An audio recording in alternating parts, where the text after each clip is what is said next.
Hi everybody, welcome to Racing English. I'm your host Andrew Engberson. Let's get started. Last weekend was the opening round of the F1 Championship, and not surprisingly, Mercedes finished 1-2.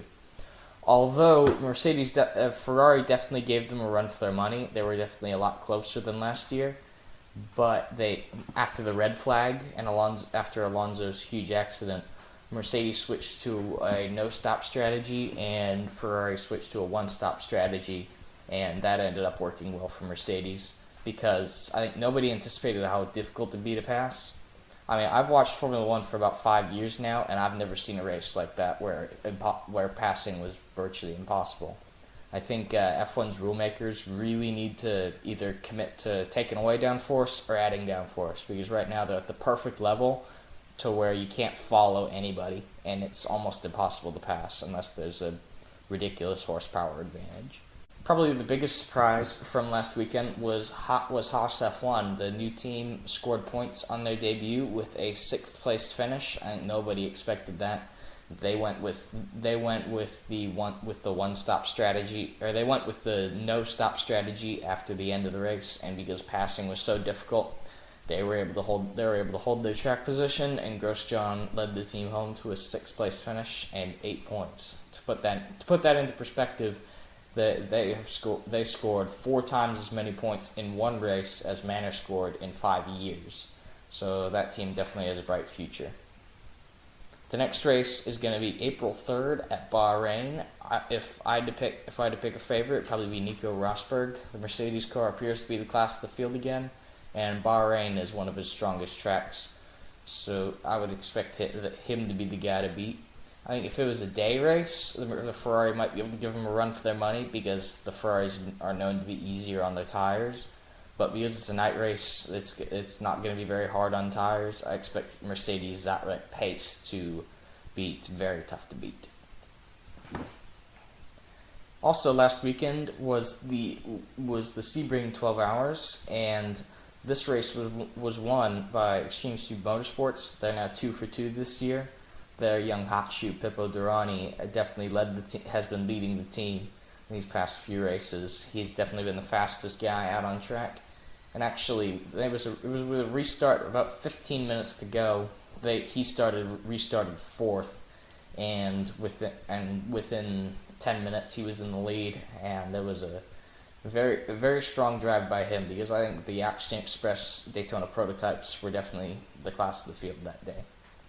And also, the Corvette team brought home another win. This was the 4-car again. They're now 2 for 2 this year. They led the way most of the race, and it's some good signs for the rest of the season. The 3 cars kind of always been dominant, and this team's always been, the 4 cars always been second fiddle to them. And now they're giving them a run for their money, and it should be a good fight between them for the rest of the season. The next race is April 16th at Long Beach. I expect ESM to be the guys to beat in prototype. They're going to be very tough to catch. They get some fast drivers, and the Ligier. I was at Circuit of the Americas for that car's first race, and it was crazy fast then. Now they have that thing dialed in, and it's going to be very difficult for the Daytona prototypes to beat. And also, I anticipate Corvette Racing is going to be the guys to beat in GT. Which one? You may as well pull a name out of a hat. They both have really strong lineups and very good teams behind them. If anyone's going to be able to challenge them, it's going to be the Porsche GT team. They have a full factory lineup, and I'm surprised they haven't been stronger this year. It's kind of mistakes and miscues on the team's part has put them behind.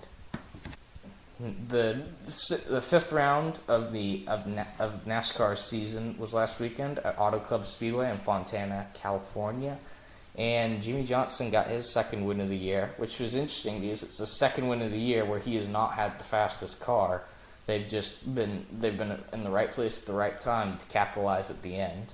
It just goes to show the talent of Jimmy Johnson, the knowledge of Chad Knaus, and the all-around execution of that 48 team has definitely helped them to get these wins and lock themselves into the chase. And if they can get their cars sorted, they're going to be very tough to beat. And also, the early favorite this year has been Kevin Harvick. He's led On every race except the plate track, he's led the majority of the laps. He's the only race he really wasn't strong was Las Vegas. Don't really know what happened there. It was just a hiccup. They didn't really run as well, but everywhere else they've been the guys to beat. It's interesting that Kevin Harvick was highly regarded for his ability to close out the deal at the end of the race, and it seems like recently that's the one thing they're not able to do for one reason or the other. And if they can get their act together at the end of the races, this championship's almost theirs to lose. Also, unfortunately, one of the things I was looking forward to before the race was to see how well Austin Dillon did. He started on the pole. This is his first non-restrictor plate pole, but it just seemed the car was good early on. He was running the top 5 and the top 10, but then in the second half of the race, it just went away from him and limped home to a 24th place finish. The whole RCR team's been doing better, but doesn't look they still got work to do before they're going to start winning races, and it's going to be a very long time before they can start winning races consistently. But they're moving in the right direction, and I would really not be surprised to see Austin Dillon at least challenging for a few race wins before the season's out. The next race is April 3rd at Martinsville. I'm really looking forward to this race. It should be one of the best races, if not the best. If I had to pick a few favorites, Jimmy Johnson's at the top of his game. We know how strong he is there. And also Denny Hamlin, coming off the Daytona 500 win, he should be strong as well. And also Joe Gibbs Racing you can make the argument as a whole, Joe Gibbs is the best team out there. Also racing at Auto Club Speedway last weekend was the NASCAR Xfinity Series. And if anything, this was the highlight of the weekend because the finish was certainly one of the best in Xfinity racing history, if not one of the best in motorsports history, period. Basically, Kyle Busch led the whole race, blew a tire on the last lap. Daniel Suarez passed him, then he ran out of gas. Kyle Busch got him back, and then Austin Dillon pipped him to the line with a last corner pass. That was certainly the best finish I've ever seen, and I can't think of a finish that was better than that. And one thing that this race has brought up is the debate of whether Sprint Cup drivers should be allowed to race in the Xfinity Series. All 5 races this year have been won by Cup regulars, and I think now that the chase format's been implemented in the Xfinity Series, I think that Cup drivers should be allowed to race every race they want in the regular season, and then they shouldn't be allowed to race during the chase. The number of races the Cup drivers will be allowed to race in will be about the same as they are now, and also during the chase, all the focus will be on the Xfinity regulars fighting for the championship instead of Cup drivers coming down and racing that series and battling amongst themselves for the win. I think it'll be good for the Xfinity regulars to get more attention. They can battle amongst themselves, and I think if they could have the chase to themselves, that would be the best way forward. Now we'll show you a clip from the Pirelli World Challenge race at Circuit of the Americas, where I interviewed the owner of Tech Sport Racing, Kevin Anderson, and his driver, Eric Powell. Welcome to Racing English. I'm your host, Andrew Engberson, and today I'm sitting with the owner of Tech Sport Racing, Kevin Anderson. We just got done with the first 2 rounds of the Pirelli World Challenge Championship. How did it go? It could have went better. I mean, we came into this very optimistic. I had set high standards considering that every race last year we had a guy on podium. We won every weekend we were out almost. So I was very optimistic about this weekend. I was disappointed. Generally, I'm disappointed with how we did, but we still had a pole. We still had a 3rd place podium. We still led the TCB race. We still had some highlights that a lot of teams would probably be really satisfied with, but I know we can do a lot better. What are your goals for this season, and have they changed after this race? No, I mean, I want to win a TCA championship and a TCB championship, and that's it. I won't stop until we do. How difficult was the transition over the off season you switched from the RX-8s to the MX-5s in the TCA class? How difficult was that transition? You know, the MX-5s are a real It's a real easy car to prep and maintain. It's a great car. You know, Mazda MX-5 has always been a super reliable, great car. The RX-8 is, I'm glad to be done with it in some regards. But on track, the RX-8 is a much more forgiving car, easier to drive. So as a driver, I'm having a tough transition. The MX-5 is super twitchy on this track. And to make matters worse, the new tire that we're running this year has added to it. We tested with the old tire, and then when we switched to the new tire, the car got even more twitchy, and it's super loose. There's a bit of transition with the car and the tire. Is the tire a harder compound or a softer compound? Supposedly it's the same compound, different construction. Generally, the tire itself is a stiffer sidewall, stiffer construction. It feels like a much harder compound. So do you think the idea is for cost control, trying to get people down to one set a race? No. The idea, I think, was behind it was that you had some of the heavier cars in TC, like the the Hyundai, I don't think the 370 was on it, but some of the heavier cars possibly were tearing up the sidewalls and wearing out the tire quicker, and this was to help them. But in TCA, running a really light car, the softer softer sidewall was way better for us. Do you have any ideas, maybe change the cars to help to adapt to this harder tire? There's not much we could change on it. The MX-5 came into this series as an MX-5 Cup car. I kind of begged with them to give us the chance to do an adjustable spring rate like the other cars can, but we have to run just as the MX-5 car ran in MX-5 Cup, so we can't play with the spring rates or do much of anything with them. So there ain't much to change. So I don't know what we're going to do. Yeah, we'll figure it out. It might be driving style. It might just be me, too. It might just be more expensive where we're not going to get, last year we were able to get a weekend out of a set of tires on the RX-8, where I think we're going to go through 2 sets with the MX-5, which I wasn't expecting. With this track not necessarily suiting the MX-5 with the long straights in particular, are there any other racetracks which you think are going to better suit the MX-5 and you'll have a better shot to run away with it? I think the I didn't expect the MX. I thought the Honda and the Kia were going to dominate here, and I was just hoping to get out of here with a couple thirds. But it is disappointing that, to us, I mean, Elevon is a great driver and he's a good friend, so I was really happy to see him on podium both days. But, if he was able to get up there, we should have been right there with him both days, and he's also in an MX-5. But I do believe the MX-5s, and there's a couple teams running them, I think we're going to do real good at Mosport. I think we're going to do real good at Mid-Ohio. Laguna Seca, we're going to do real good at. It's going to be Utah track is going to favor the Kia, and Road America might favor the Honda. What's unique about Mosport, and why does it suit your car? Mosport is a very fast, high-handling track. I mean, it's going to go to the cars that handle well. It's super fast. It's a scary track for a lot of guys.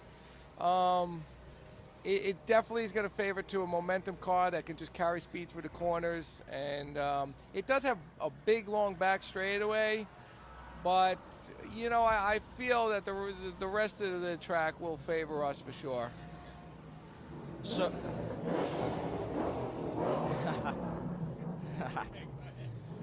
All right. So how did the TCB cars run this weekend? It seemed like they were good on short run speed, but as the runs went on, they kind of struggled to hang with Mazdas. The TCB car was given a curveball right from the start of this weekend. We did an entire experiment with that car as well as what we did in the TCAs. We did something too, and we tried something that we did differently than last year. And it really offset the balance of the car, so we were kind of screwed. We had to basically run race 1 with a not optimal tire package that we were going to do, and then we went into race 2. We got back into what we normally do, and I know the car got out front and led for a while, and it did fade off a little bit. But we have a new driver in the car, and I think he's going to try a little harder to preserve tires and just, the car's a great car. It just requires a different technique to drive than some of the other cars he's used to, but we're going to see. I think we're going to be good at motorsport with that car. Do you still anticipate fighting for the championship in TCB despite being set back a little bit and not necessarily dominating this weekend? I do. I definitely do. I believe that O'Gorman is probably our toughest competitor in that class. As soon as, he was real good last year, he's going to be really good this year. He's got a little head start on us, but the Chevy Sonic happens to also be really great in the high-speed turns. It's got a much better shock package than most of the other TCB cars. It happens to be heavy. Its brakes aren't the greatest. But when it comes to high-speed tracks, it does really well. So the car is going to be good at motorsport. Thank you very much for your time, Kevin. I really appreciate it, and thank you for watching. Also here at the Pirelli World Challenge season opener at Circuit of the Americas, we get to sit down with Eric Powell, driver racing in the number 23 Mazda MX-5 in the TCA class. How did today's race go? Not as planned. I think we were hoping for a win, but we had a great start, and we're running up front. We led a lot of laps, and unfortunately, I think we were the only guy out there on used tires. Everyone elected to start on stickers, which we didn't really think they were going to do, and it kind of caught up to us at the end. So. Okay. So do you think there's any way that you can manage the tires as a driver, or the team could set the car to be a little bit softer easier on the tires to make it a little bit more, to increase the longevity through the race, maybe giving up a little bit of short run speed? Well, there's definitely things you can do as a driver, and believe me, I was working on that the whole race to keep my tires under me and just make sure I was running a smooth and consistent pace. But as far as setup, the MX-5 Cup car, you're pretty limited with what you can do on setup.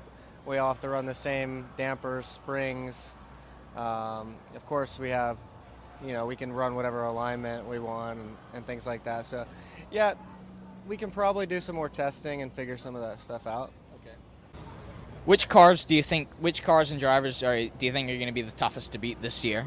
Well, I think there's several world-class drivers out there this year. Jason Wolf in the Kia Elevon in the other MX-5. You got Johan, who was in a Civic this weekend. We don't know what he's going to be in the rest of the year, but he's always fast. Whoever drives one of these other Tech Sport MX-5s is going to be fast. These cars are great cars. There's several other guys. So. Yeah.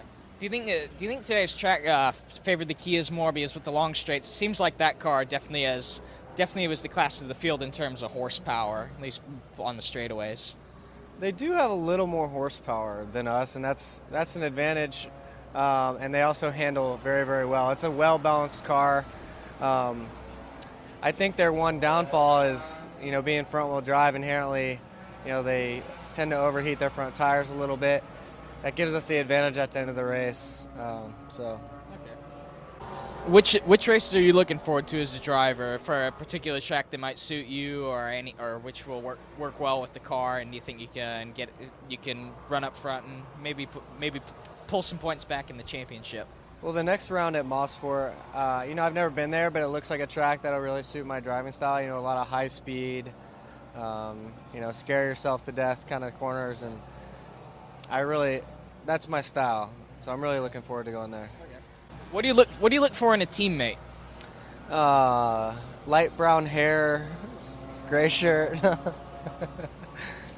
I really appreciate that, by the way. We just need a few sponsors. Okay, so in a teammate, these cars, it's really important to have someone you can work with. Not just on the track, but off the track. These cars, on the track, there's a huge advantage if you can match well enough with someone to draft them and bump draft them on the straightaways a little bit. And be the same speed in the corners as well. You have to be in order for that to work. Do you think there's teamwork in TCA? Because it seems like the fields get much more stretched out. Like in TCB, they stay really packed together, and it's about working the draft. But would you say it's kind of the same way in TCA? I think it can be. Me and my teammate Drake Kemper this weekend tried to work on that a little bit. We were kind of on little different paths. So, but I think if I had, a full season teammate to spend some more time, that we could definitely have an advantage by working together. What are your plans for the future? I mean, obviously you want to win this year's championship, but what are you looking at 2-3 years down the line? I don't know. I just want to be winning races. That's all I want to do. And I don't really care where that is. How did the race go yesterday? I didn't get to watch that one because I wasn't here. But how did that one go? Well, yesterday's race was crazy. We qualified second. Unfortunately, we were underweight in post-qualifying Texas. Had to start at the back. Had an amazing start. I was actually up to third, actually trying to pass for second halfway through the first lap to my and everyone else's surprise, until I got spun by another car, went all the way to last again, and it was a pretty epic fight working my way all the way back up to third. So Yeah, what was going on? Because I heard a lot about people being underweight. Was there a misunderstanding in the rules, or were people just kind of pushing the edge? there was another team that did have a misunderstanding with the rule package. In our case, it was just a mistake. Thank you very much for your time. I really appreciate it. I'm Andrew Engberson, and thank you very much for watching, and best of luck in the upcoming race season. Thanks, Andrew. Thank you very much for watching. Please like and subscribe. There aren't any races this weekend, so we will not have a video next week. So anticipate a race week after that. Thank you very much for watching. Bye.